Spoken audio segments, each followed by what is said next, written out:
मुख हनुमत्मन्त्रस्य ब्रह्मा ऋषिः गायत्री छन्दः पंचमुख विराट हनुमान् देवता क्रीं बीजं श्रीं शक्तिः क्रौं कीलकं क्रूं कवचं क्रैं अस्त्राय फट् इति दिग्बन्धः।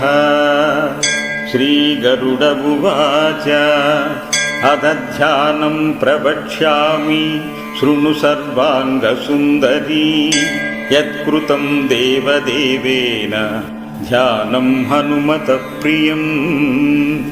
पञ्चवक्त्रं महाभीमं त्रिपञ्चनयनैर्युतं बाहुभिर्दशभिर्युक्तं सर्वकाम्यार्थसिद्धिदम्। पूर्वान्तु वान